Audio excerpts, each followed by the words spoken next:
Hello, everyone, and welcome to the Ignorant Intellectual on Media. Today, we're going to do a mixed haul because I've purchased a whole bunch of stuff uh, in my travels. I traveled over the last week or so, and I picked up stuff along the way, and it's piling up high now. I mentioned in previous videos that I would like to watch the movie or listen to the CD or record or whatever um, before I do a mixed haul on those things because it makes it a little bit more interesting, the video for you and for me.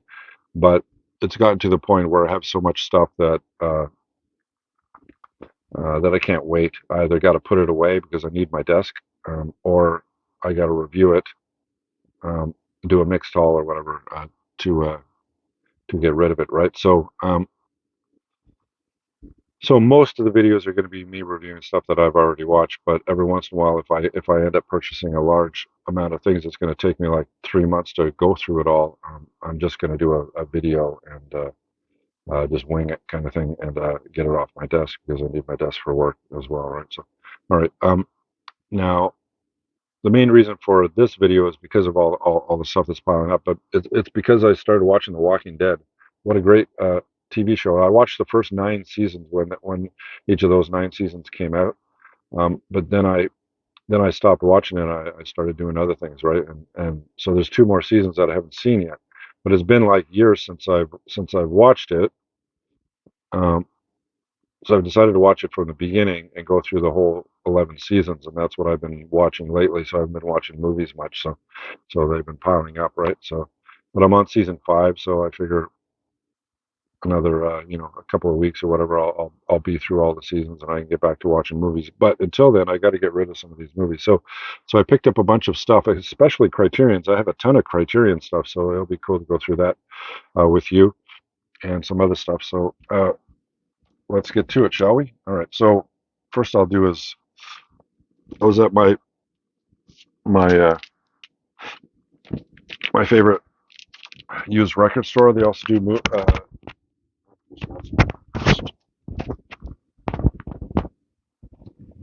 try that again. Uh, so I just went. I visited my favorite record store. You know, they also sell movies and CDs and records and DVDs, Blu-rays, that kind of thing, right? Um, so I went there and I found my all-time favorite John Lennon record. I didn't have it on LP, so I picked it up. This is a John Lennon, a Plastic Ono band. It's basically, he's together with Yoko Ono, and they put out an album.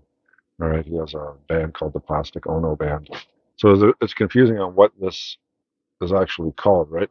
Because John Lennon so famous, they want to attach John Lennon to this album. Sometimes they call it a John Lennon album, and then the name of the album is Plastic Ono Band. But it's actually should be a self-titled Plastic Ono Band album, right? So you decide which way you want to go, right?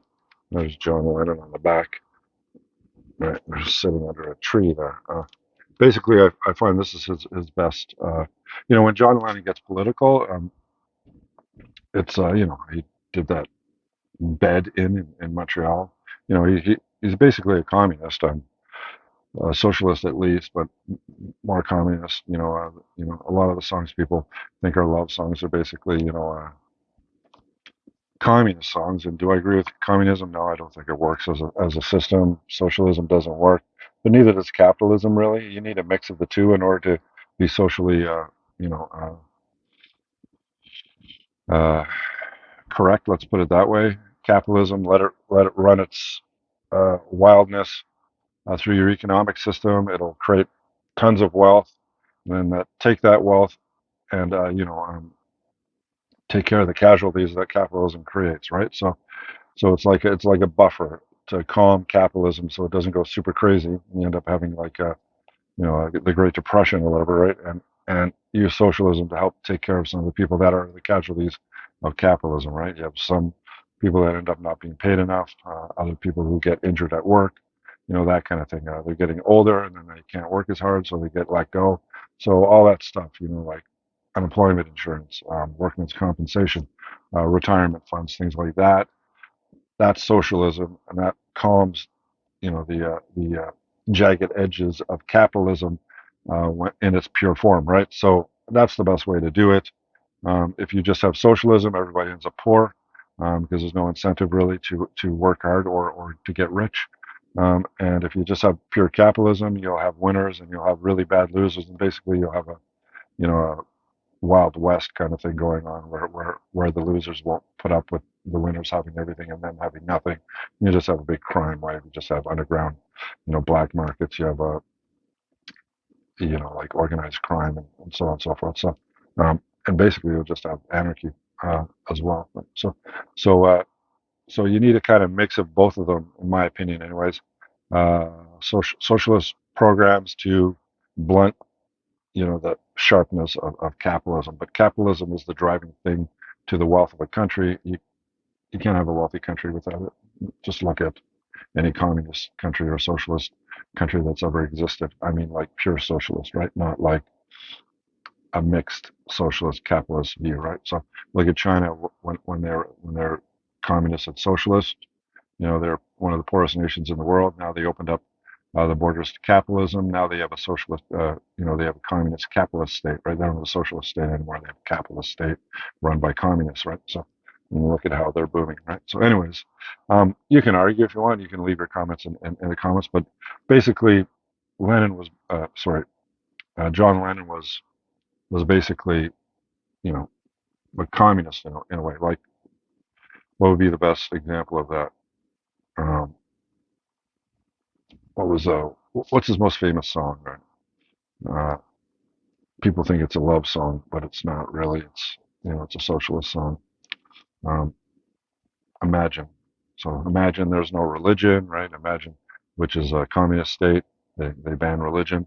All right. Uh, no private property is another thing that's in it, right? So if you really listen to Imagine, you think it's a beautiful song about everybody coming together, but basically it's a socialist communist song to turn like a capitalist democratic country into a socialist communist country, right? If you really listen to the lyrics. But saying all that, he is a great musician. He is a great writer, and one of the political songs in this that is quite penetrating is working class hero. He talks about the working class, how they're no different than peasants and stuff. So, but overall, I think this is his best album. It's my favorite album of his. So I saw it there for $20, so I picked it up. So that's Plastic Ono Band, or John Lennon and Plastic Ono Band, whatever you want to call it. All right. Um, so that's the LP. Let's do some Criterion Collection. All right. Well, I bought like 21, 22 Criterions off a guy. One Blu-ray. All the others were DVDs, and I purchased a bunch of other Blu-rays and DVDs off another gentleman, Criterions, and I ended up getting two of Suzuki's Tokyo Drifters. So I'm gonna sell one of these. All right. So this one is numbered 39 in the collection. I didn't have it. All right. So that's Tokyo Drifter. Then we have In the Mood for Love. If you haven't seen this film, pick it up and watch it. It's an extremely good film. It's almost like it's a love story, but it's like you have a love triangle. Well, this one's kind of like a love quadrangle, right? So basically, it's about a husband and wife who are friends with another husband and wife that live in the same building.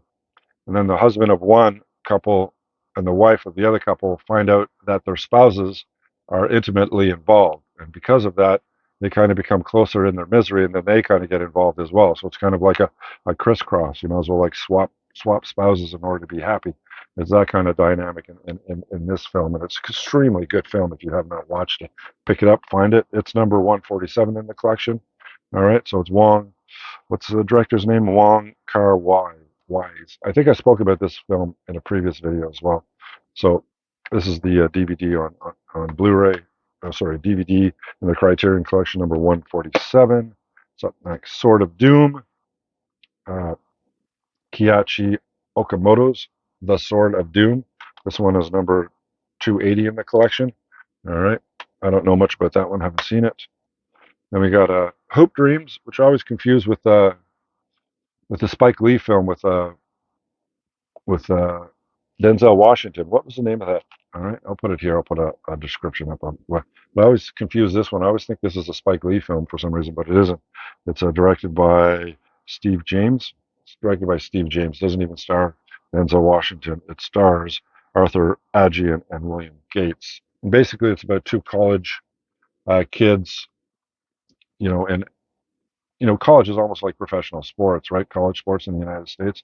So it's about them two navigating their education, um, uh, their sports, in order to get into, let's say, the NBA, and negotiating that amateur to professional status, and the family, and their education, everything else, all mixed up into one. And it's a really good film if you haven't seen it.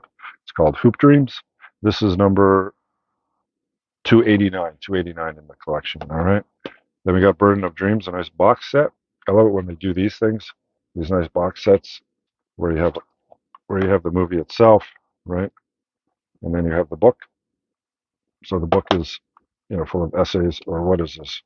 Burden of Dreams. It might be the actual short story that the is it the short story that the audio commentary, 20-minute film, deleted scenes, photo gallery, translation, plus a new essay by film scholar Paul Arthur, and an 80-page book of excerpts from the Blank and Gosling's production journals. All right, so it's their production journals.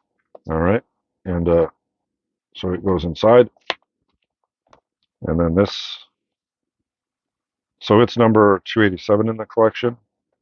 Burden of Dreams by a film by Les Blank. I've not seen it. All right, but this will have to be put into plastic because anything paper. Remember, I always say anything that involves paper or stuff that's difficult to replace, um, protected in plastic. So there you go. I'll wrap it up after I watch it. All right. Next up after that, I really love the thick Criterions. This is how they started. This is how it attracted me in the first place. The thick ones, like these ones, rather than, let's say, like that Armageddon, right? So it's like half size. So with these ones, you get a really nice booklet and usually two DVDs. All right. So here's the booklet. There's one DVD, and there's a second DVD. The first is usually a restored version of the film, and the second is usually all the extras, and that's what stands out Criterion from other your regular DVD or Blu-rays is the extra content that you get with it. All right. So this one is the Tin Drum. All right. So this is by Volker Schlondorf. Volker Schlondorf, and it's number 234 in the collection. All right. Then I just showed you Armageddon. Now this is an example of a film that has no merit being in the Criterion collection, but it's a popular film and people enjoy watching it. So the Criterion got the rights for it to put it out so that they can make a shit ton of money off of it, so that they can take some of that money and use it to develop other films that may not sell as well, right? So you'll notice when you go through the Criterion collection, you'll see a bunch of more obscure or European or non-American films. And you're going down, and then you hit one that goes, what? That doesn't, it's like Sesame Street. Which one of these is not like the others? Which one of these doesn't belong? Well, this would be one of them, right? Michael Bay is not a great director. All right, I collect him because of one film, and that film was I'll put it up here. Was The Island? With Scarlett Johansson and Obi-Wan Kenobi. What was his name? The guy from Trainspotting. I'll put his name up as well. The British guy. Um, that one was a really good film. The reason why is because the underlying moral tone of the film, where is it right if you have the technology to, let's say I'm a rich person, I um, contract you to create a clone of me, all right, that I can use later on in life, or if I get in a car accident, I injure my pancreas and I need a replacement, I need maybe I get lung cancer, I need lungs, or some sort of disease or bad thing happens to me. Well, I can rely on a clone that you created of me to get the body parts that I need in order to survive, or not. Maybe I lose my eyes or something. You know what I mean? So, but the problem is in this film, they can't really grow a human being without a head or a brain.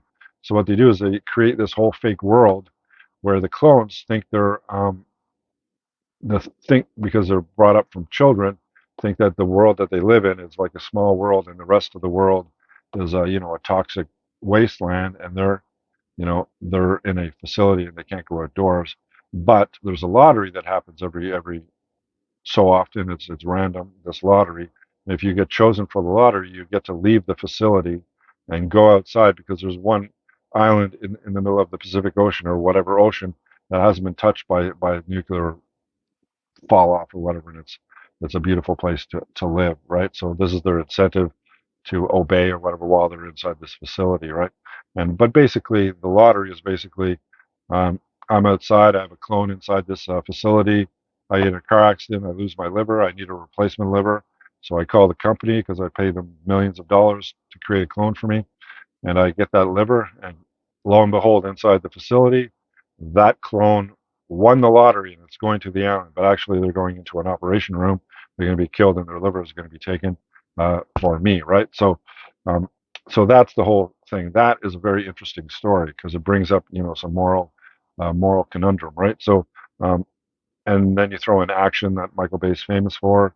They escape the facility. Two of them, they escape the facility, and then they go out into the real world, and they're being chased down by uh, by some bad guys, or whatever. Right? So um, it's quite an enjoyable film. But Michael Bay's films are usually not that enjoyable. He just brutalized the Transformers franchise.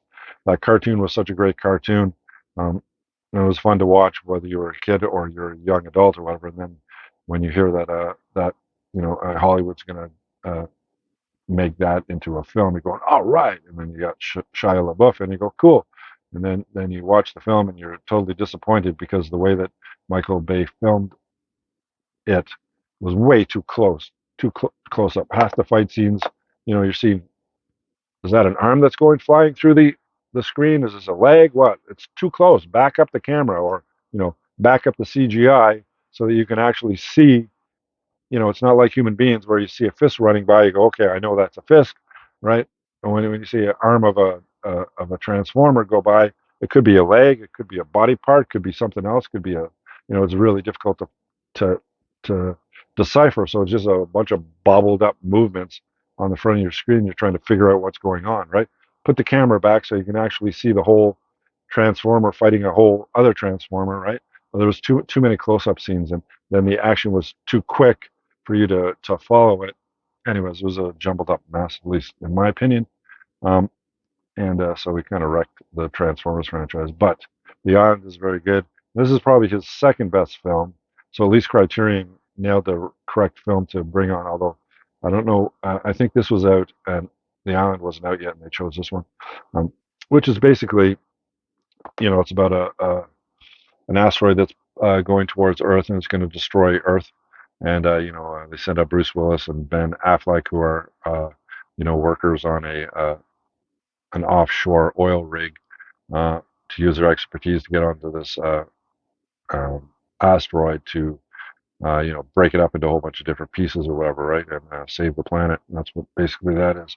And this one is number 40 in the collection, so it's an early one. It was one of the first ones they used in order to get some money, right? So, all right, we did the Tin Drum. We had Canterbury Tale, which is basically, Pressburger's and Powell's personal journey to Powell's bucolic birthplace of Kent, England, set amidst the tumultuous Second World War, yet with a rhythm as delicate as a lullaby. The film follows three modern-day incarnations of Chaucer's Pilgrims. So basically, it's an updated version of the Canterbury Tales, which Chaucer never finished. But basically, it's a group of people that they're traveling from London and going to Canterbury, or they're leaving Canterbury and going to London. They're going to this hotel, restaurant place, or whatever back in the day, and they tell stories along the way. And whoever has the best story is the one that pays for everybody else's meal or whatever, right? So how it goes, something along those lines. It's been a while since I read it. Um, so he kind of updated and modernized it. Pressburger and Powell modernized it. All right, so that's A Canterbury Tale. Oh, and that one is number 341 in the collection. All right, after that is RoboCop, which is um, Verhoeven's greatest film. All right, he's the guy that did like Flesh and Blood. He did what's that Schwarzenegger film where he goes to Mars? What's that called? Red. What was it called? Anyways, he did that one. He did Starship Troopers. But this one is his best film is RoboCop. It's basically Peter Weller plays a cop in this film, and he goes out on patrol and he comes up against this drug lord dealer guy, and he gets blown away, shot, left for dead, and the cops bring him back, and he's going to die anyway. So they decide to cybernetically enhance him and take off his body parts, only has his head and his spine or whatever, and attach him to a robot, and then he becomes RoboCop, and he goes out and seeks justice the most destructive way possible, right? And he, but basically they wipe his memory, but they don't do a good enough job because slowly over the movie he gains his memory back, and is freaked out, psychologically damaged and everything, but ends up reconciling himself to his current um, reality, and then he goes after that drug lord, and takes care of business. Right? It's quite a violent film. It's probably the most violent film of any mainstream film of the 1980s or 90s, um, early 90s, anyways. And that's what Verhoeven was known for. He's known for, like just taking it a bit over the top with the violence, right? Like instead of just shooting somebody once or twice and they fall, you shoot them once and then six more times in the head and you see his head explode, that kind of thing. Um, that's the kind of thing that Verhoeven was known for back in the day when he was doing movies in the 80s and 90s, right? And RoboCop is his magnus opus, all right, and it is numbered 23 in the collection. All right, so next up after that is an Edward Yang film, and it's called Yi Yi, all right, and it is number 339 in the collection. And I don't know what this film is about. With a runaway international acclaim, Taiwanese director Edward Yang could no longer be called Asian cinema's best-kept secret. Yi swiftly follows a middle-class family in Taipei over the course of 1 year, beginning with a wedding and ending with a funeral. All right, so it's a drama that, but it's supposed to be very good. But these are so you got the booklet and you only got one DVD. I like the larger ones. You got the booklet and you got two DVDs with extras, right? You got two DVDs with extras. I like those the best. Um, and this one is Jules and Jim. It's a Truffaut film, all right? Um, and it is number 281 in the collection. I haven't seen it, so I won't review it. Next up is another nice box set. It's Spirit of the Beehive. It's a Victor Reese film, all right? And I did watch this, but I can't remember it, so it probably didn't impress me all that much. But it's a nice box set. It's two discs and a booklet, right? So you gotta love that. This will have to be protected. But to be honest, I think I have this film already. So Criterion is proud to present Victor Erice's spellbinding The Spirit of the Beehive, widely regarded as the greatest Spanish film of the 1970s. In a small Castilian village in 1940, in the wake of the country's devastating civil war, 6-year-old Anna attends a traveling movie show of Frankenstein and becomes possessed by the memory of it. Produced as a Franco's long regime was nearing its end, The Spirit of the Beehive is a bewitching portrait of a child haunted inner life and one of the most visually arresting movies ever made. So from 1973. Basically, Franco kind of like overthrew and took over, became the dictator of Spain, and there was a civil war with it, and uh, that kind of surrounds that film, right? Next up after that is Bottle Rocket. All right. So this is a Wes Anderson film. He has a lot. The Criterion Collection really likes Wes Anderson because almost every one of his films is in their collection, right? So um, this one actually has the two discs and the booklet in it, so it's cool. I actually got this, and then I ended up getting it on Blu-ray as well. So all right, so that's Bottle Rocket. What number is that? It's number 450 in the collection. Then we got Terrence Malick's Days of Heaven. All right, and this one is numbered 409 in the collection. All right, and it has a really thick booklet, pretty thick booklet, and only one disc though. I have not seen this. All right. An Angel at My Table, which is a Jane Campion film. All right. And it is numbered 301 in the collection. All right. Then we got one of Cronenberg's best films, and that is Naked Lunch. All right. And this one is numbered 220 in the collection. Then we got Fat Girl. This one is Catherine Breillat. Breillat. Breillat. Very difficult to pronounce. All right. French film. And it's numbered 259 in the collection. All right. Then we got another Suzuki film, Youth of the Beast. All right. Just one disc. Youth of the Beast. All right.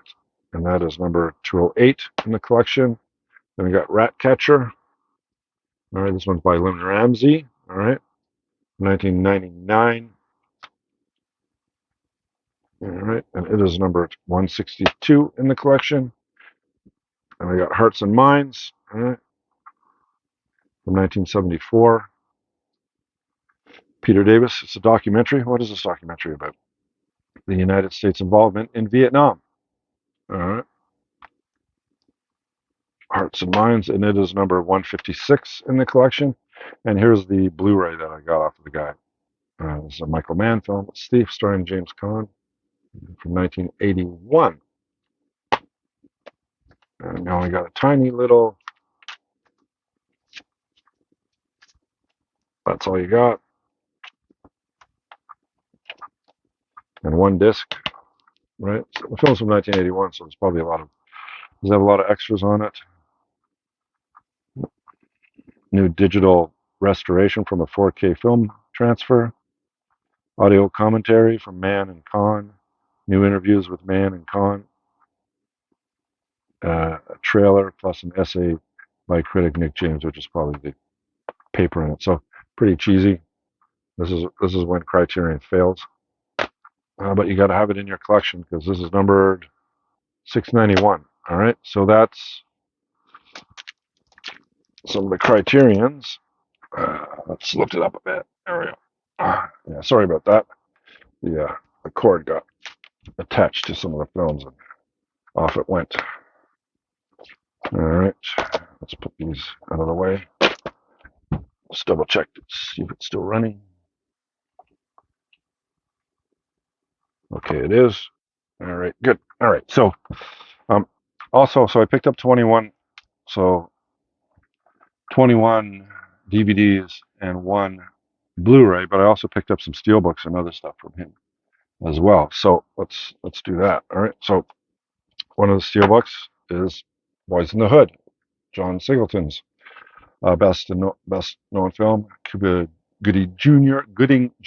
and Ice Cube about life in the 80s in South Central LA and all the violence and gun shootings and everything else. Still has this J card. All right. So what do you do with this? It's a nice edition of it.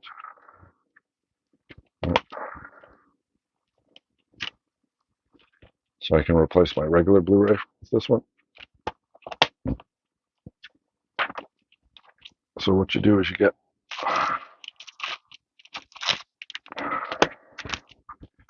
protect your steelbook. Now, what I usually do is I'll take it and I'll put it in a plastic wrap to protect it until I want to watch it. All right. So that's what I do. All right. And then what I also do is I also order off Amazon, the thicker plastic boxes that you can put steelbooks in, Blu-ray steelbooks. I usually buy those as well. I put it in one of the plastic ones because the main they look really nice. They look nice on the shelf. They look nice. Usually the artwork in it is really good. They look really nice, right? They look really nice, but they scratch so easy because it's painted on steel, right? So they scratch really easy. So it's very difficult to keep them in pristine shape when you're moving them around on your shelf, right? So you need to protect them. So a second steelbook that I got, Blu-ray steelbook from him, is Um, Guy Ritchie's greatest film.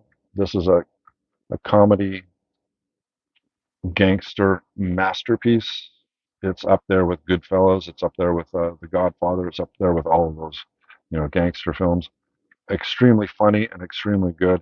It takes a more um, comical side of, let's say, if there is such thing as a comical side of crime. There is in film, anyways, where you get some bumbling idiots who just happen to be lucky or whatever. You know what I mean? They've decided to take on a life of crime, and maybe they shouldn't because they're not smart enough. Um, it is extremely funny and extremely enjoyable to watch. So again, it's a steelbook. Very hard to keep it, you know, from being scratched. It still has its J card as well, which I like. But most stuff that you're buying used, people will buy the Blu-ray steelbook, and because the artwork is so nice on the back as well as on the front, they'll get rid of the J card. They don't want all the descriptions and everything on the back of it, like you would like you would in a regular movie. They want to have just the artwork because it looks nicer, and so they throw the J card away. Problem is, some of us like to have the J card because they like the description on the back. Right? So, so I will put it in a plastic bag to protect it, get rid of the air, and then put it in a plastic case, a thicker plastic case that you can get off Amazon. I just don't have any right now because I didn't have any more steelbooks to put any in, so I didn't order anymore. So I will order. So that's Lock, Stock, and Two Smoking Barrels, Guy Ritchie's best film. Next up, you have The Shining, Stanley Kubrick, one of his great horror films. Again with a J card. I also got A Clockwork Orange from the gentleman and Full Metal Jacket. Full Metal Jacket from it. Now here's what I mean by here's a plastic. You put it in a plastic. I like the boxed ones that this one is made for easiness, right? It has a circle. If you notice, I don't know if you can notice or not, but there's a circle around here so you can grab the steelbook and slide it out and put it back in. But it means that this part of it's not protected, right? But it's easier to see, but it's going to get scratched and everything. So I'm going to replace that with something else. But let's talk about Clockwork Orange first. This, I think, is Kubrick's greatest film. A lot of people say it's Barry Lyndon. Other people say it's, The Shining or Full Metal Jacket. But this is his greatest film, and this is based on a Anthony Burgess, a book of the same name, and it's basically it has an like The Island. This has an underlying moral message or moral tone to it as well, having to do with the rehabilitation of criminals. So he, as in Malcolm McDowell, is the main character in this film. All right, and he is a young punk criminal, and he has two underlings that hang out with him. And what they do is they go out at night. They go to a bar and they drink this milk that's also like an opiate or it's like a stimulant of some kind, and then they go crazy, and then they travel around in their car, break into people's houses, rape their wives, kill their families, um, rob them, and everything. Then go to the next house and do the same thing. And eventually, what happens is they get caught. Now, this is in a futuristic world. It's not in it's in London or whatever, in and around London. Um, and Alex is his name, and so Alex gets caught, and what he ends up doing is end up getting sentenced to prison. And instead of them putting him in prison for the rest of his life, he volunteers for an experimental procedure that will stop him from being a criminal. All right, and basically what it is it's like is it classical or operant conditioning they use? I can't remember, but anyways, what the exact term it is. But what they do is they put these things on his eyes to make sure his eyes open, he can't blink. All right, and then they just kind of drop water in it as time. And what they do is they show him movies of very violent scenes, rapes, robberies, shootings, and everything. Um, and then what they do is they feed him a drug that makes him nauseous, upset to his stomach, in a lot of pain, like he wants to puke all the time and he can't do anything.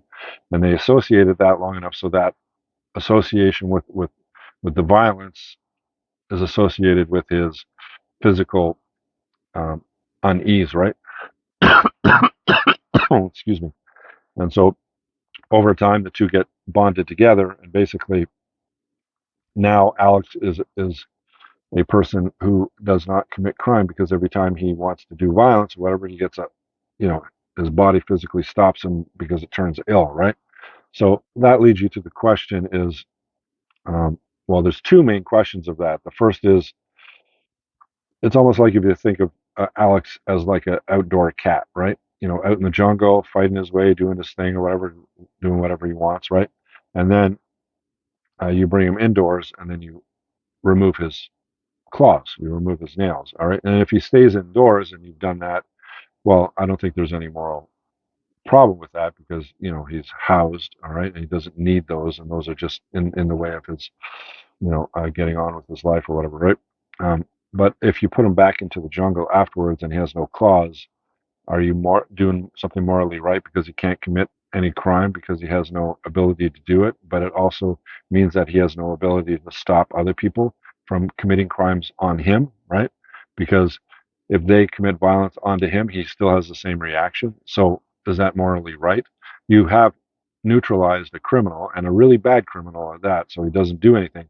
But you've also set him up to be taken advantage of. Now, some people will say, well, he deserves whatever he gets. Other people may look at that and say, hey, this person is a human being, even though he's not, that great of a human being, and it's like capital punishment or whatever.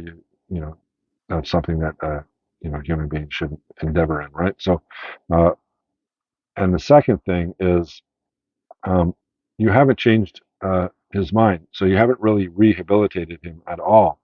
If this is a rehabilitation process, it isn't. It's basically, you know, putting out defenseless criminals who can't commit crime anymore so that they can be taken advantage of. You haven't changed his mind. You haven't made him look at what he's seen, feel guilt for it, and not want to do it anymore because it's just morally incorrect to hurt and kill and rob and rape other people, right? So you haven't really changed his mind at all. You've just forced him into a box, all right? Um, so you haven't really rehabilitated him at all. And is that good? Is that okay? Is that morally correct? Or should rehabilitation actually be rehabilitation where you convince the person that what they're doing is incorrect? It's bad for them as well as for the other people that he commits crime against, right? Anyways, that whole conundrum is wrapped up in an extremely well put together film that's hard to follow. All right, you're gonna have difficulty following this film the first time you watch it. So this is a film that is meant for multiple viewings because you need to get used to the language because it's in the future. Um, uh, what Anthony Burgess did was basically created a new language, which is basically um, English with Russian mixed together, slang, English slang and Russian slang mixed together and put together into a language. And so this language that Alex and his two buddies speak is difficult to find because they're using words that you've never heard before and you don't know the meaning of, right? So I know when I read the book itself, the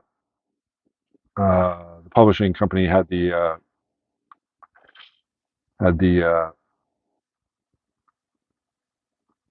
what's the word I'm looking for? Had the respect of its readers by giving a glossary at the back of the book that goes through all the words that are being used in the book and what their definition is, right? I mean, you kind of know what it means because if you know a little bit of Russian or a little bit of English slang, you kind of know what the word means, but sometimes you're lost, all right? Um, so it gives a glossary at the back, but you could probably find it online as well if you're watching the movie and you go, okay, what is a debauchka? What is that? What's a debauchka? Or what is this word or that word, right? You can probably look it up. But of course, you're going to be, interrupting your movie. So maybe you do that the first, and then you watch it full on without any interruptions the second time. But if you will be rewarded by watching this film multiple times, because at first you're going to be confused, but once that confusion is gone, it's like the film opens up to you, and then you watch it, and you're amazed by it. It's almost like a Shakespearean play, where you don't know, like, is it Victorian English, whatever the English was back in the 16th and 17th century that Shakespeare used, where words you know the words, but they have a different meaning, because over time, words have different meanings as they go along. Like gay used to be happy, but now gay means homosexual. So words are you know changed over time. They still have their original meanings, but those original meanings go out of use when the new meanings for those words are used, right? So when you're reading Shakespeare, you're reading the old um, definitions of those words rather than the newer definitions of the words that we might use. So that's a bit confusing when you're reading Shakespeare. But once you get used to his language, then that play opens up to you and you realize how brilliant it is. That's the same thing with this film, all right? Kubrick is a brilliant director, and A Clockwork Orange, personally, I find his greatest film. All right, so that's A Clockwork Orange. We'll do the second film, which is The Shining, which is basically a Stephen King book. All right, the other one was an Anthony Burgess book. This is a Stephen King book. It's called The Shining as well. And it's basically about a family. So a father, a mother, and a son. They go, he's a writer or whatever, and he goes to this hotel in the off season. It's up in the middle of nowhere. It's really beautiful in the summer and people flock to it. But in the winter time, it's really isolated. And so they're going to be custodians over the winter of the hotel because it closes down, right? So what happens is they get snowed in and they can't go anywhere. Now they're stuck inside this hotel for the rest of the winter, and cabin fever kind of sticks in. And Jack Nicholson, who plays the father or the husband, um, goes a little stir crazy, goes a little nuts, and you get to see Jack Nicholson at his very best. Up there with like One Flew Over the Cuckoo's Nest, right? He plays a really, really good crazy guy, right? So, um, uh, you're you're blessed by his performance in that film. And it's funny because the film concentrates on Jack Nicholson, which why wouldn't you? He's such a great actor. All right, you want the camera on him because he just grabs onto the camera and makes you watch. Um, but the book, the Stephen King book, actually is concentrates on his son because he has what's called the shining, which is this ability, right? So, and they talk about this ability in the book where they don't do it as much in the film, right? But the film is very spooky. The film is very creepy or whatever. And the here's Johnny scene at the bathroom with the wife in the bathroom, and Jack Nicholson goes to the bathroom door with an axe and sticks his head through and says, "Here's Johnny." That's one of the it's up there with what like. Well, another scene that I'm going to be talking about in the next one, like the Robert De Niro scene, let's say from Taxi Driver, where he's looking in the mirror and saying, "You talking to me?" with his gun in his hand, or the Russian roulette scene, also with Robert De Niro in the Deer Hunter. There's a whole bunch of different scenes, like the squeak like a pig scene from Deliverance, let's say. There's another one, or the flying knife scenes from Carrie. There's a whole bunch of like scenes that are just etched, burned into your brain that once you watch that film, you'll never forget that scene at all. And the Here's Johnny scene from The Shining is one of those scenes, right?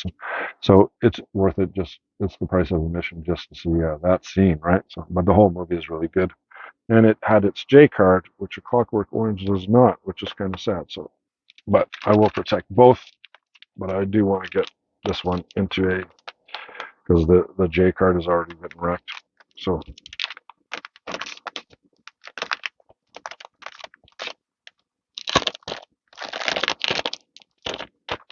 alrighty.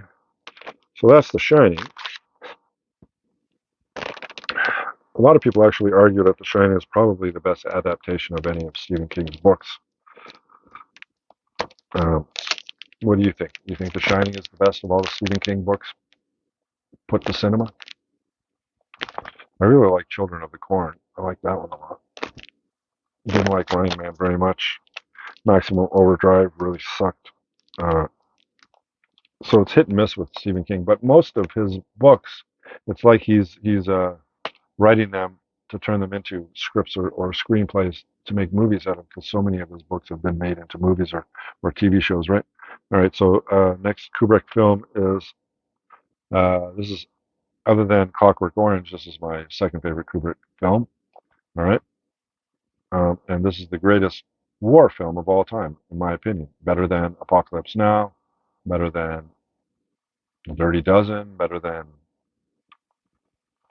uh, All Quiet on the Western Front. There's so many good war movies. This is the best one out of them all. It's basically the war is Vietnam. Matthew Modine stars in it, and there's others as well. But better than Platoon, I think, as well. And what makes this film is another scene. So Kubrick is great with the scenes, right? And the scene in here with I can't remember his name. He's the guy.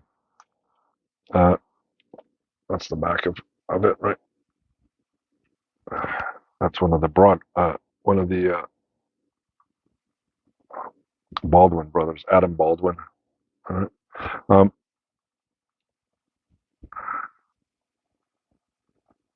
he's great with scenes. Kubrick is great with scenes, and the scene in this one, the guy that played the bug in the first Men in Black. He looks like a human, then slowly he turns into a bug. He also played in one of those CSI, like CSI. I don't know if it's a CSI or Law and Order. One of those serials on TV that just go on and on and on and on, right? He played in one of those special victims unit, I think. Um, he played in that. He also played what was his name? He also played the Kingpin in the Netflix series Daredevil. He played the Kingpin. Anyways, in this film, he plays a guy named Private Pile. And Private Pile is a fatso in this film, and he gets picked on because during basic training and everything, he gets picked on by his drill sergeant and everybody else in the company, and everybody's shitting on him and everything, and he kind of loses it. And then he ends up in the bathroom with his rifle, and they go into the bathroom, and there he is, and the look on that guy's face, that evil look that he has on his face, is like will send chills through your spine. This guy is such a good actor. And then he talks about the drill that they go through when it comes to your gun, because your gun is like your best friend, your sister, everything wrapped into one, and you never let go of your gun. Anyways, he goes through the thing of it, and then he blows his head off. It's one of the most dramatic scenes ever put on film, right? So it's worth it's worth the price of admission just to watch that scene. It's like chilling, that scene, right? And it's what uh, was the main driver of me thinking that this is probably the greatest anti-war film of all time, or war film in general, right? All right, so that's Full Metal Jacket, Steelbook. Now we have E.T., which he also put in one of these plastic containers. And this is one of Steven Spielberg's greatest films from the 80s. It, tells of an alien who comes down with colleagues onto Earth to study some things, and then something happens, and the spaceship takes off, and poor ET is there by himself, looking on how to get back to his home planet, and he ends up hiding in a shed on the property of this family, and Elliot, who's the youngest boy in the in that family, goes out to the shed and discovers the alien, and he really likes M&Ms. He's got a glowing finger. It's very nice, but then the whiff of the alien gets to the authorities, and then the government starts sweeping in, want to pick up ET and study him, and dissect him and everything else that scientists do. And so the family tries to protect him. The kids of the neighborhood try to protect him and get him back to his home planet. It's quite a fun film. It's quite interesting. You get to see Drew Barrymore as like a 5 or 6 year old. It's one of her first films. I think she did this one, and then she did Firestarter, which was another not bad film by Stephen King, based on a Stephen King book. Um, so, uh, so yeah, ET is great. Now I got it on Steel Ray, and now we have Steelbook Blu-ray. Now we have. So we talked about Kubrick, one of the greatest directors of all time. Well, probably the greatest brother directors.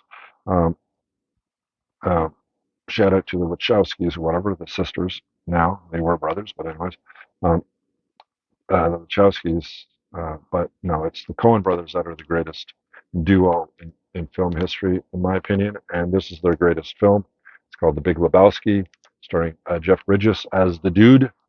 Um, it is hilarious. It is a very, very funny film. And the only other film by the Coen brothers that stands up to this one is probably Fargo, which is extremely good as well. But I think this one just tops Fargo by just a bit. All right, and it's basically Jeff Bridges plays the dude. Steve Buscemi plays his best friend, and what's his name from Roseanne? John Goodman also plays his friend, and they like to go bowling together. That's what they do, is they go bowling. Well, this guy is like, I think he's a Vietnam vet or a crazy person. Anyways, he likes to carry around a gun. He has these crazy outbursts, and Steve Buscemi is kind of like the calm guy, and it's really cute how he calls this guy. He doesn't like to be called by his name. I can't remember his first name, but his last name is Lebowski. In other words, the Big Lebowski, right? But the Big Lebowski is not him, even though he's named Lebowski. There's another guy also named Lebowski in the film who's played by Philip Seymour Hoffman, and he's the Big Lebowski. And he's married to Julian Moore, and uh, he borrows some money from a loan shark.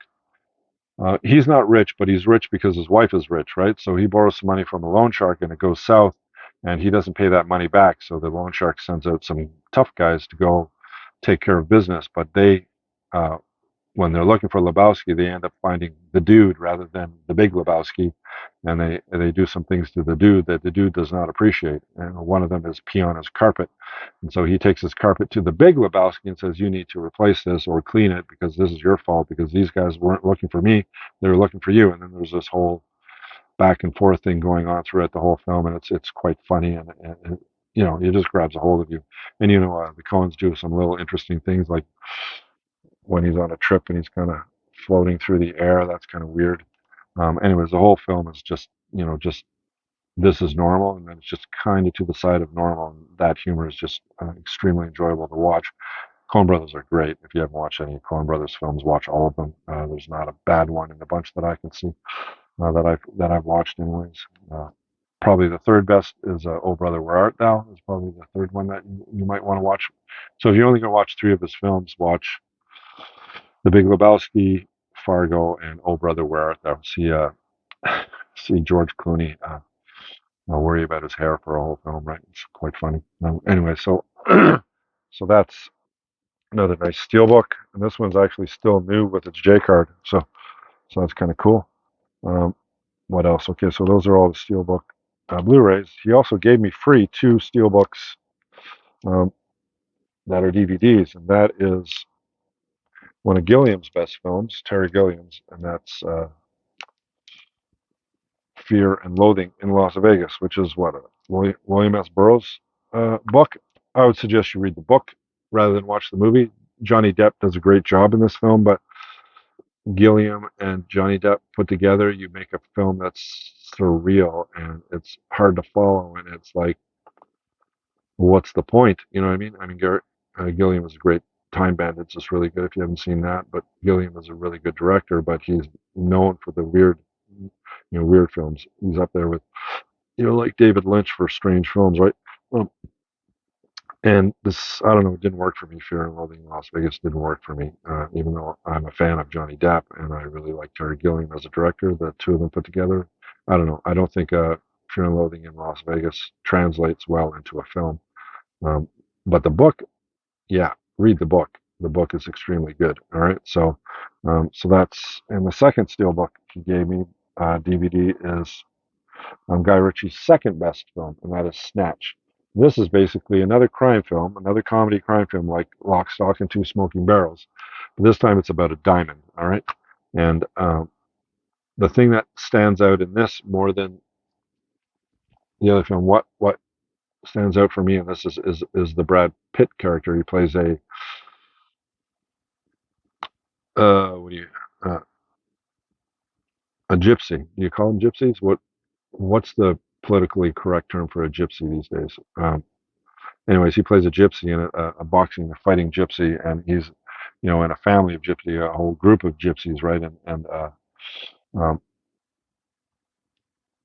uh, if there was a time when Brad Pitt, when you watched a Brad Pitt film, you thought that the reason why he's in this film is because of his looks. There are some films like Paul Walker, with the Fast and the Furious. Paul Walker can't act very well. I'm sorry, he can't. He's in those films because he's a good looking dude. He's nice to see on screen, right? The same thing was accredited to you know to Brad Pitt, but I'm sorry, when you watch as you watch his career develop, his acting develops with it, and he's an extremely good actor. Just look at California with the K. Look at that film. Tell me you didn't get creeped out by him. You didn't get scared by him. That he can't play a really dastardly dude. Let's put it that way. And in this film, he plays a gypsy, and to a T. I mean, the accent and everything, extremely good. Extreme. And he did a really, really, really good job in this film. And I think he stole it away from everybody else. Now, those two films are what put Jason Statham on the map. And after that, he ended up coming to Hollywood, and he ended up starting to make, the Transporter films and all the other, the Mechanic and all these other action films. But he got his start, and he got his face time with Guy Ritchie, and the two his two British gangster or crime films, Lock, Stock, and Two Smoking Barrels, and this one, Snatch. All right, what else here? All right, so here's a 1, 2, 3. Now this is a comedy starring Edward G. Robinson, which is interesting to see Edward G. Robinson in a role, because you usually think of him as either like a G-man, an FBI guy, or a criminal like Al Capone or something like that. He's always playing those type of characters. This tough guy. Although he played a what did he play? He played an insurance guy in one film. What was the name of that film? I can't remember. Anyways, but it's a great film. Anyway, so this one is 1, 2, 3. I haven't watched this film, but it's got a really good reputation. And I got this one for free because he gave me like a whole bag full of DVDs that he was having a hard time selling, so he just gave them to me. So I took them home. Most of them are, not worthy of donate them to the Salvation Army or whatever, but it was like a couple of them, that one and this one, Nuremberg, the Nazis facing their crimes, which is basically a documentary on, the Nuremberg trials back in the 19 end of the 40s, right? Remember correctly? Problem is this is a slipcover. You go into a slipcover, but it doesn't have the actual box to slide it into, and it doesn't have the booklet that came with it. So it just has the two discs. But that's if you're gonna go down to bare bones, it's the disc that you want, right? So I thought I'd watch this and see if it's as good as its reputation, and if I do, I'll keep it, or maybe look for it in its full version with the box and everything else. All right, and that is a film by Christian Delage or Delage. All right, and so those are the DVDs I got from him, and then I got these regular Blu-rays and two. Let's do the two Arrow Blu-rays first. And these two are what's the director's name of? What's his name? Yeah, Gordon Hessler. So Gordon Hessler, all right, back in the 1970s, he's the guy that did uh, what did he do? He did the Golden Voyage of Sinbad and some other films. Well, he joined up with Sho Kazuji. Sho Kazuji is also a director, but in these, uh, what's his name? Hessler directed both of these films, and they star Kazuji. All right, and Kazuji did films like American Ninja, those '80s films, those cheesy kind of '80s ninja films. What were some of the other ones? I think they put it down. Ninja 3: The Domination. God, that was such a bad movie. Enter the Ninja. All right, so he did those. So Pray for Death and Rage of Honor were two films that Hessler and Kazuji got together and did it. And these two are pretty good films, all right? And Arrow put both of them out, and they're really nice editions. They come with booklets and a Blu-ray. And if you like that action, they're both basically one he plays like an FBI agent, and whichever one it is, and his family is killed or whatever, and then he ends up going on a revengeful rampage, right? And the other one is kind of similar to that, right? Um, Federal agent Shiro, so it's this one, Shiro Tanaka, used to live for his job. Now he lives only for revenge when his partner is, so it's his partner in this one, is killed in a bungled drug bust. Shiro throws away his badge and the rule book with it, arming himself with an array of deadly weaponry to take on the bad guys. All right, so that's that one. In this one, he plays what? Akari has brought his wife and two boys to the United States in search of a better life, but their slice of the American dream is quickly soured when they fall foul of a group of jewelry thieves. Unfortunately for the bad guys, they didn't count on Akira being a secret black ninja, and he goes kick some ass. So if you like ass-kicking ninjas, you'll like both of these films, all right? So I got them for only $10 each. So that's kind of cool.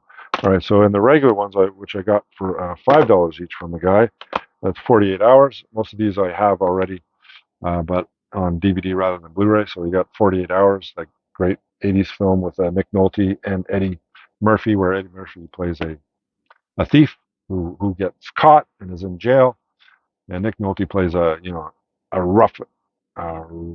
rough, hard drinking detective who gets Eddie Murphy out of jail to find his partner in a theft because his partner ended up shooting somebody, and now he's going after him to get him in prison. And it's played by Remar. What's his first name? Jason Remar. You know, the guy from the Warriors. He plays the tough guy in the Warriors. That was such a great film.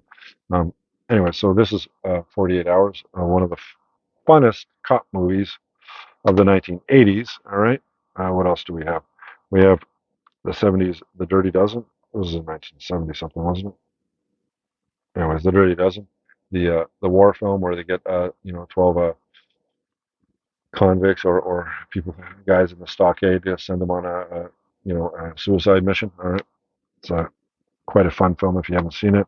Then we have an early Jean-Claude Van Damme film. It's called No Retreat, No Surrender. Um, I don't really collect Jean-Claude Van Damme films. They're okay. Hard Target's pretty good. It just depends on who directs the film. If Jean-Claude Van Damme's in it, it's secondary. Like, I think Hard Target was a John Woo film, so I think I have that one.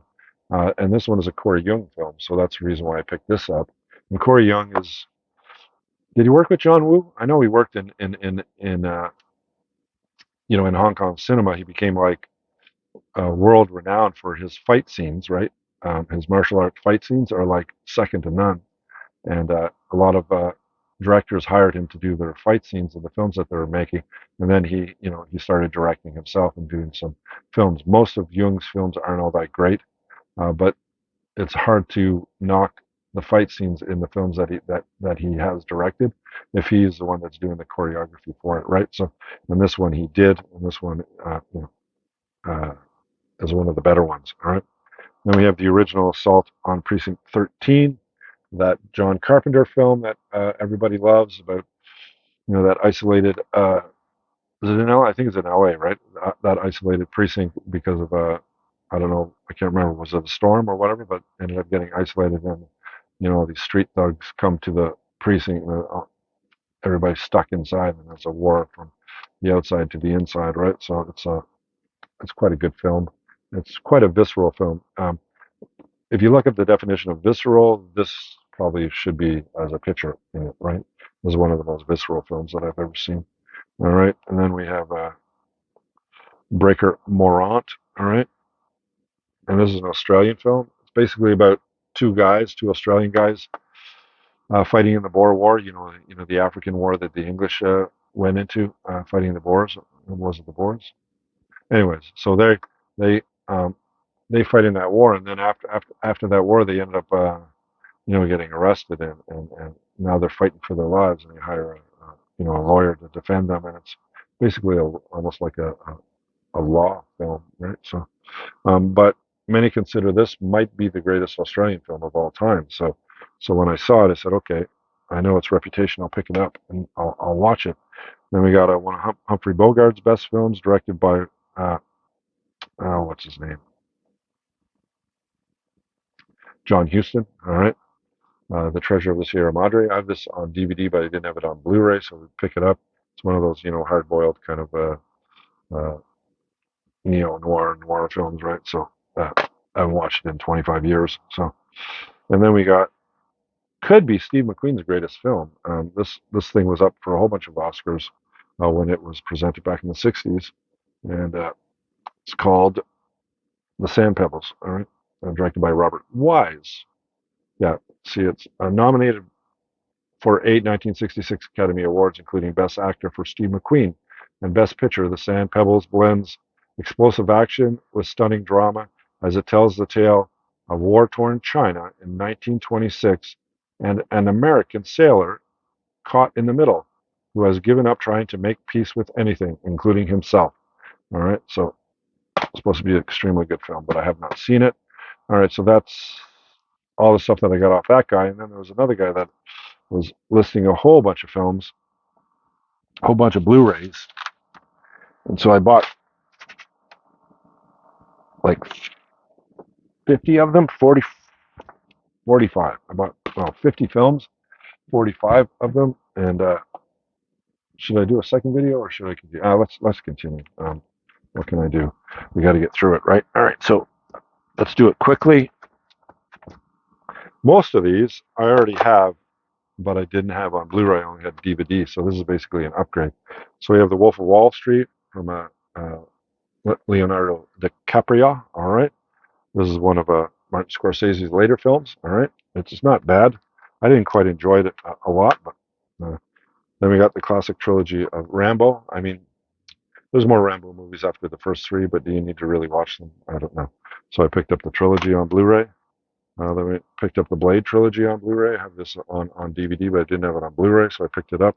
This is one of the best. This is probably Wesley Snipes' best stuff, and it's fun to watch, even though the CGI in it's just getting a little bit dated now, but it's fun. Vampire. Basically, he plays Blade, which is a cartoon character, basically a comic book character, where he's kind of half vampire, but he can walk during the day where vampires can't, and he hates vampires because one of them attacked his mother he, when she was pregnant with him, and that's the reason why he got these extra powers. And him and Chris Christopherson fight and try to kill as many vampires as they can through 3 movies. All right. It's funny. In the third movie, you have Ryan Reynolds in it playing that smart aleck character that he's so famous for, which he plays in every film that he's ever been in. Um, it doesn't work. The third film doesn't work. In fact, most of Ryan Reynolds' films where he plays that type of character doesn't work for some reason. But then he does the exact same thing in in where does he play that sword wielding guy, that superhero in the red suit? What the fuck is the name of that? Those 2 films that he did, Deadpool. Then he does that character in Deadpool, and it works to a T. It makes Deadpool an extremely good film. So whoever thought of getting Ryan Reynolds as Deadpool, extremely good choice. But when he plays those smart aleck characters, I mean, especially girls find that charming for some reason. But as a guy watching it, I mean, this is just generally speaking, it doesn't work for me at least. It just comes off as being, moronic, right? So, but it really works with Deadpool for some reason. All right, and I found Jaws. Most argue that this is probably Steven Spielberg's greatest film about a shark that comes to Amityville, New York, the island area there, where during the height of the summer vacation seasons, and the mayor's having to balance whether if they can't swim, will they come, right? And then he lets people swim, and then people start getting eaten, right?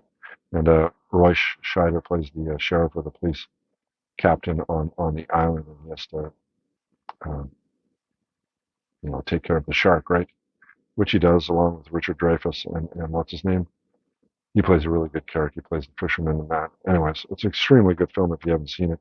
It's funny because throughout the whole film, the film is about a shark, but I think more than half the film goes by before you even see the shark, right? So, and even though its movements you can see as more mechanic now, back when this film came out and you saw that shark and you thought it was a real shark, man. It looked like a real shark. It moved like a real shark. Um, there's no CGI in this film. They created a mechanical shark for this film, and it's even now it still works. All right, so we got Charlene Theron in Young Adult. This is a Jason Reitman film. That's the reason why I picked it up. I haven't seen it yet. It's still in its package new, right? So I don't think I even have that on DVD. So then we have Werner Herzog's film The Act of Killing. All right, the chilling and inventive documentary, executive produced by Errol Morris, examines a country where death squad leaders are celebrated as heroes and are challenged to reenact their real life mass killings in the style of American movies they love. So it's a pretty freaky type of movie if you haven't seen it, right? So The Act of Killing. All right, Werner Herzog at his best. South of the Border. This is an Oliver Stone film I don't know much about. There's a revolution underway in South America, but most of the world doesn't know it. Academy Award-winning director Oliver Stone sets out on a road trip across 5 countries to explore the social and political movements as well as the mainstream media's misperceptions of South America. All right, so another documentary. This is also one. I have this on DVD, Manufactured Landscapes. It's basically about, um, let's say, a mining company comes in and super blasts the ground to get oil, to get coal or whatever. They dig out a whole section of the world to get what's underneath or on top, and they just wreck the environment. And then what these people have done is they've gone back to those areas like 20, 30 years later to see what's there now, right? And has anybody used the land for something different, or has the Earth taken it back, or what? So it's a it's a pretty eye-opening film, let's put it that way. All right, and then we got Tim Burton's Big Fish. This is one of Tim Burton's better films, although probably, I don't know. I like mostly all of Tim Burton's films. I like a lot, but probably Edward Scissorhands is the best. Beetlejuice is pretty good. Um, Sweeney Todd is really good, if you haven't seen that one.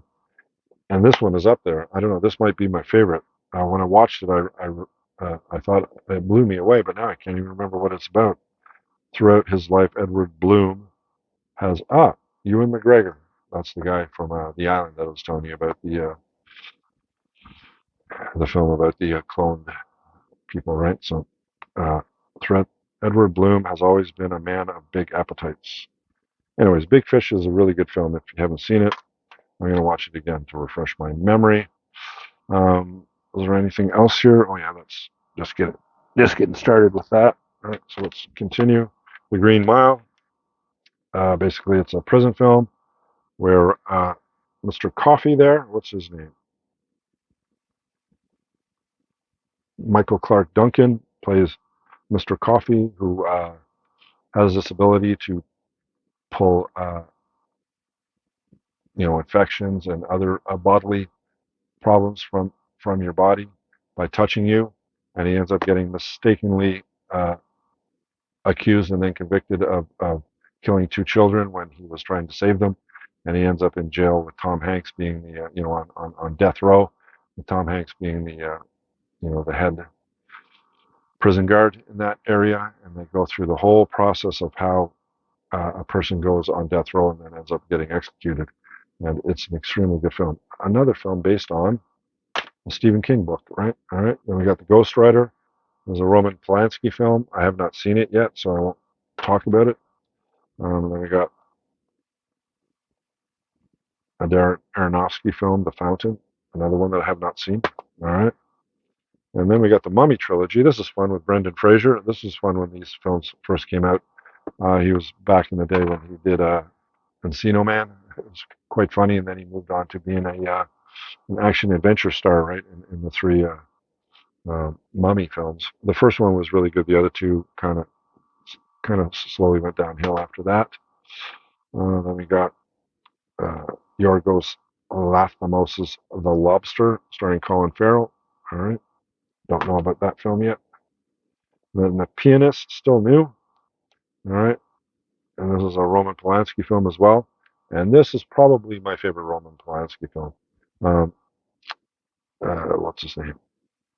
Adrian Brody plays he plays a pianist, a Jewish pianist, and this is when the Nazis start taking over, and they all end up in concentration camps. And it's basically, it's a Holocaust film, right? So it's really good if you have not seen it.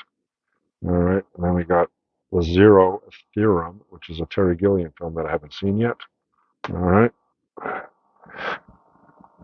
If you've noticed, I collect films not by the title or the people that are in them, but by the director, usually.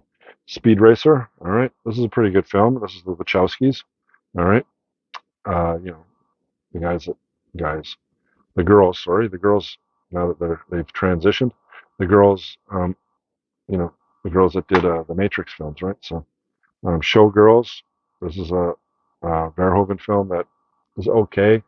There was a big hoopla with her because what was her name? Uh, Elizabeth Berkley. Is that her name? Elizabeth Berkley. Her. She was in uh, Saved by the Bell. That kids, adolescents comedy, right? And then she goes on to do this film where she's nude in half of it, right? So there was a big uproar about that, right? Everybody wanted to go see the film because she was naked. Um, so it was directed by Polley Verhoeven, all right? And then we got a Steve McQueen film, Shame, all right? I have not seen it, all right? And then we got a Steelbook and Sucker Punch. Now this one, I really like this film. It's weird and strange enough with enough action in it, and the action is mostly done by women, which I really enjoy. And it's a Steelbook, Blu-ray, with the booklet and the two discs. Um, most people panned this film, though. Most people didn't like it, but I liked it. It's directed by Zack Snyder. The guy that did the Superman films. He did a lot of the Justice League films, the DC films, and some other stuff. But that's what he's mostly known by. But I really enjoyed this film, so let's protect it. It doesn't have its J card though, but maybe it didn't come with a J card, but they usually do, right?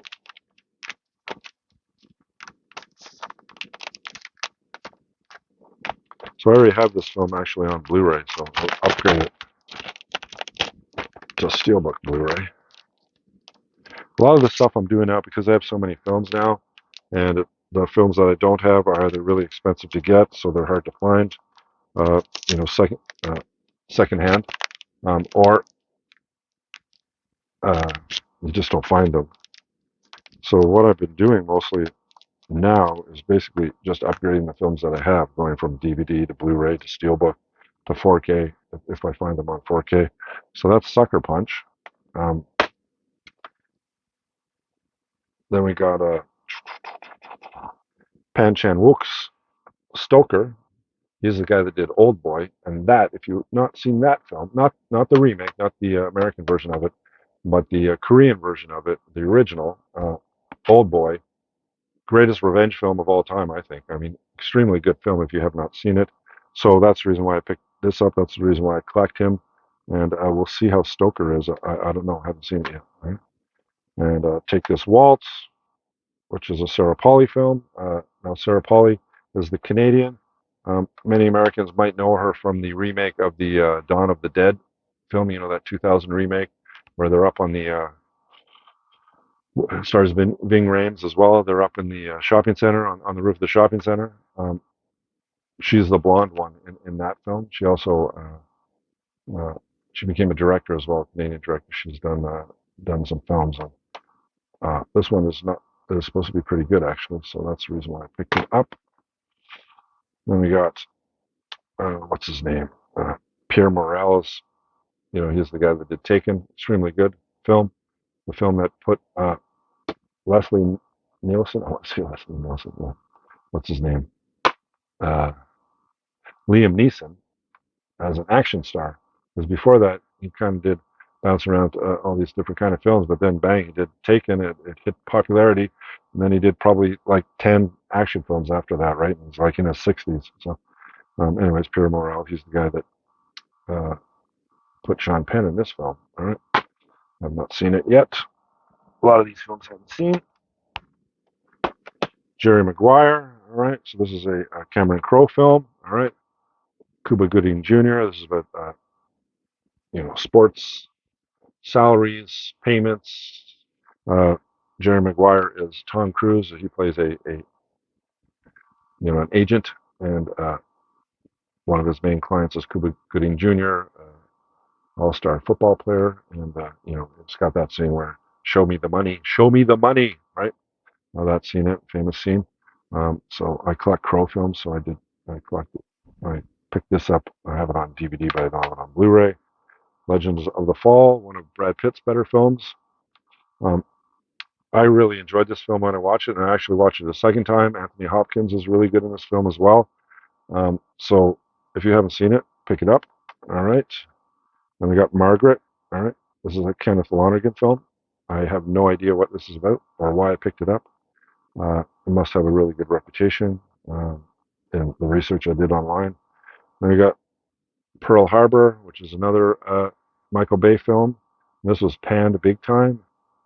I actually didn't think it was all that bad. It was longer than most of his films, and it's about Pearl Harbor, so we got to see some cool actions of Japanese planes blowing up Hawaii and shit. It was pretty cool, but overall, it wasn't a great film. But I do collect uh, Michael Bay films. And then Ondine, this is a Neil Jordan film. I started collecting Neil Jordan films because of what was that film with?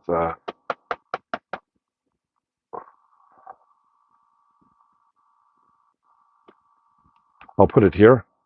It's the film with Forrest Whitaker. He plays like a British soldier, gets captured by the Irish Republican Army, and he gets tortured and ends up killing. But his captor, he ends up telling his captor before he dies that if he ends up dying, will he go to London and take care of his girlfriend because his girlfriend uh, can't take care of herself or whatever. Right? So then the IRA guy goes to London and meets Forrest Whitaker's girlfriend, and they end up getting involved. And then it turns out that actually it's not a girl, it's a guy. So it's a transgender woman. All right, and the film is really good at blurring that line between male and female, and the trickery that's sometimes involved with transgender women who don't tell you that they're actually men because they believe they're women, and then you find out later, and that causes a lot of strife. Sometimes it can cause an assault as well, right? So um, I've always been of the type that's open, honest, and direct as much as possible. It saves you, makes your life a lot easier and simpler. Um, so, you know, don't hide anything.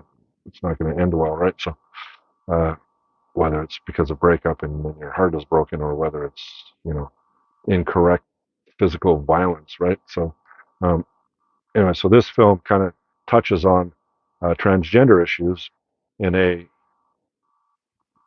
almost like a loving way, because she is basically almost like a femme fatale.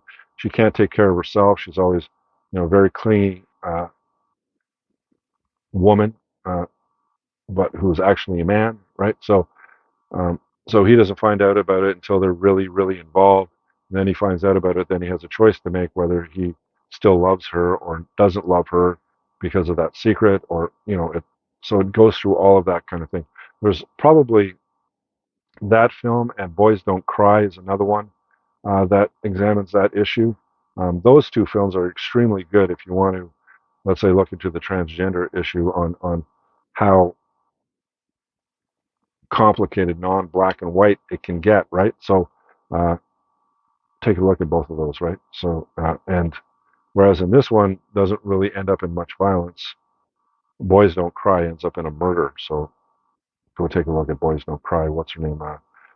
Hilary Swank plays a transgender man in that film, right? So anyway, so this one is Ondine, directed by Neil Jordan, and this one is kind of like, is it Irish? I think it's Irish mysticism, right? It's there's Ondine is like an Irish folktale, and Neil Jordan brings it to life about a fisherman who ends up finding a woman in the ocean, right?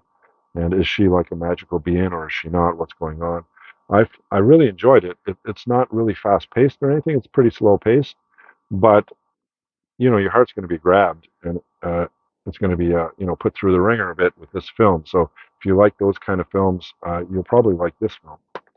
All right. And we got Queen of the Desert, which is another Werner Herzog film that I have not seen yet, so we won't go much into it. All right. And then we got Rust and Bone. I picked this up on Reputation, so I don't know much about this either. All right. We're still going through movies, more and more movies. All right. We got From Hell, which is a Hughes Brothers film starring Johnny Depp. I watched this a long time ago. I don't remember it. I don't think it's all that great of a film, uh, but uh, I will watch it again eventually. Then we got Interview with a Vampire, which is another Neil Jordan film. This is a very good film. Um, it's about vampires, obviously, and stars Tom Cruise and Brad Pitt and Christian Slater. And we got Evictus, which is a Matt Damon film, directed by Clint Eastwood. This is a football. Is it football or soccer? I remember watching this. Uh, I wasn't super impressed by it though. But anyways, it's like Cricket. Did it involve Nelson Mandela? I think it did, didn't it? When does Nelson Mandela do after becoming president of a divided South Africa? All right, so, all right, then Tilda Swinton in I Am Love, which is directed by Luca. Can't pronounce his last name. The last name. We got Terry George, Hotel Rwanda, which is a very good film if you haven't seen it. Starring Don Cheadle. You know, it's a hotel in Rwanda during the genocide in Rwanda. So, and most people didn't like this film, but I really like this film. I don't know why. I did read the comic when the comic came out. I collected that comic and I read a bunch of them. Maybe that's why. But most people panned this film, but I really enjoyed it. All right, and then I have John Wick on Blu-ray, but I didn't have John Wick 2. So you kill the guy's dog, he just goes crazy on you. And the second film, uh, an old colleague comes back with a debt ring, and he wants John Wick to go kill his sister because his sister is about to get um, a chair on the board of the directors of all the criminals of the world. Right? It's a very prestigious thing, and it opens up large amounts of wealth. And he wants to take that seat after his father's death rather than his father give it to his sister. So, because John Wick owes him a debt, uh, because he helped him get out of the life, which was explained in the first movie, um, he ends up going and killing the guy's sister, and then he gets on a blacklist, and everybody's hunting him and killing him. Right? The John Wick franchise is extremely good. If you haven't seen it, and this one's still new, so and we shall continue. All right, Adrian Brody in Detachment. All right, who directed this film? Tony Kaye. Tony Kaye directed this film. I'm not sure about what that film is about. District 13. This is an extremely good film. Uh, uh, Pierre Morel did it as well. Um, this is basically, it's called Ben Yeux. It's Ben Yeux. It's a French film. And it basically has parkour in it. It's like one of the first great parkour films where you see guys in it. The action has to do with jumping around off buildings and everything else. It's quite fun to watch, and even with the French subtitles, the action in it is very, very fun to watch. So if you haven't seen this, I would highly suggest it. All right, Crimson Tide, the Denzel Washington, Gene Hackman film. He had The Hunt for Red October, and then Tony Scott decided to do Crimson Tide, kind of grabbing a hold of that attention or whatever. At least that's what it seemed to me when this came out. I didn't think it was all that great of a film.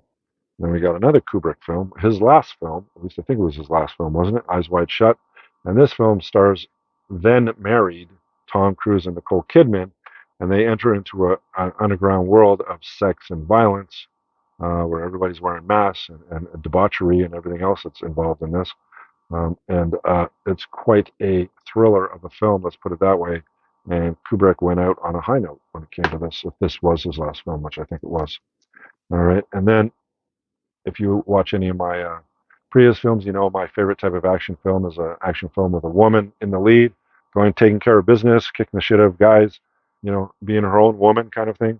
And Everly, starring Salma Hayek as that type of person. All right, and so I haven't seen it. I'm gonna watch this today, I think, because I quite enjoy this one. So it's new, still in its package. All right. Then we got uh, from the director of The Descent, Neil Marshall. I don't collect Neil Marshall films, but a friend of mine recommended this film. Said, you got to watch this film. You got to watch it. Dog Soldiers. And I heard about it, but it's about werewolves basically. I said, okay, I'll watch it. I'll see if it's any good or whatever. Maybe I'll like it. I don't know. And then we have Ghost in the Shell, which is basically what was it a manga? Wasn't it a manga? And then it turned into an anime show. And then Scarlett Johansson starred in it with one of my all-time favorite directors. See that guy here? That guy here is Takeshi Kitano, and he's one of my all-time favorite Japanese directors. And he was one of the stars in this film, Ghost in the Shell. And he also, he was a teacher in Battle Royal, that other Japanese film with the students on the island killing each other, and he was also in a bunch of other films. He stars a lot in his own films as well. Investigate Takeshi Kitano if you don't know about him. All right, and this one is basically based off the manga, right, off the anime. Uh, and that's all the Blu-rays I got from that guy. All right, and then I also bought a whole bunch of Criterion Blu-rays off another guy. And you're going, Scott, I thought you were poor. Where are you getting the money for all this? Well, this stuff is so cheap. It's ridiculous. And there wasn't much going on for a while, right? So I had a buildup of money in my savings account. And so I took advantage of it.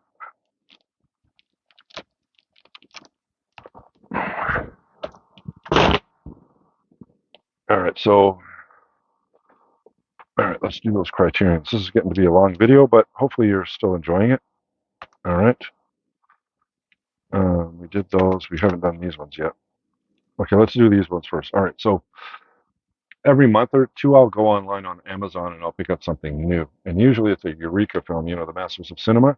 And I picked up three, and then I picked up an Indicator as well that I collect as well.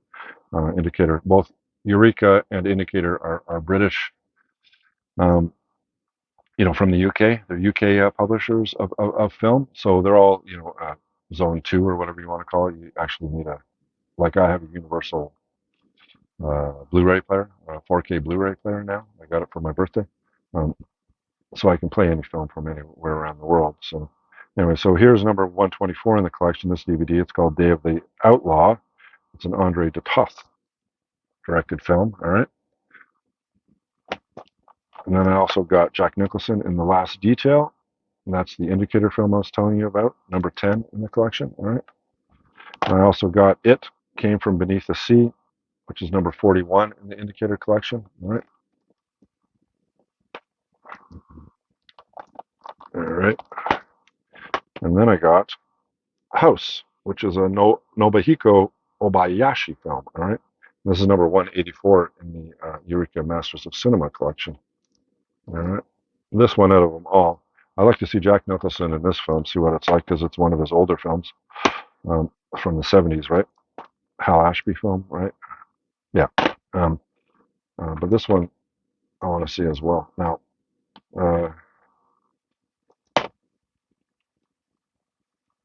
but there's so much stuff to watch. All right. Okay. So now let's do the Blu-ray. Uh, all right. So we got Valerie and Her Week of Wonders. All right. And this is number 761 in the collection. All right. Then we got the DVD, The Hit, which is number 469 in the collection. All right. And we got the DVD, Overlord, D-Day, June 16th, 1944. All right. And this is number 382 in the collection. Then we got The Kid with a Bike. All right. And this is number 646 in the collection. And we got one of the thick ones, which is Alfred Hitchcock's Rebecca. All right. And this one is number 135 in the collection. Notice I put them all in plastic bags. Now we got Heart and Minds, which is in this other one, so I got a double. So this will be going up for sale. That is number 156 in the collection. Then we got Antonio Gaudi. All right. A film by Hiroshi Teshigahara, and it is number 425 in the collection. Then we got Laurence Olivier's Hamlet. All right. This is number 82 in the collection. Now we get to the Blu-rays. Hunger, Steve McQueen film. All right. This is number 504. We got the Who film Quadrophenia. Frank Rodham directed this one. All right.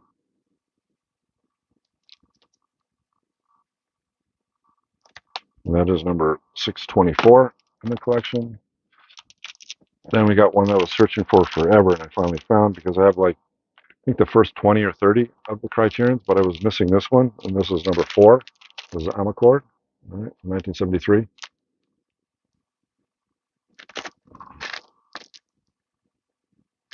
Fellini film, a Fellini film. All right. Then we got Francesco Rossi's The Moment of Truth.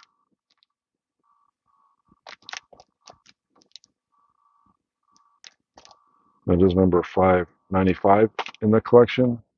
And here's Bottle Rocket. Like I showed you the DVD before. This is the Blu-ray. It's like one of those paper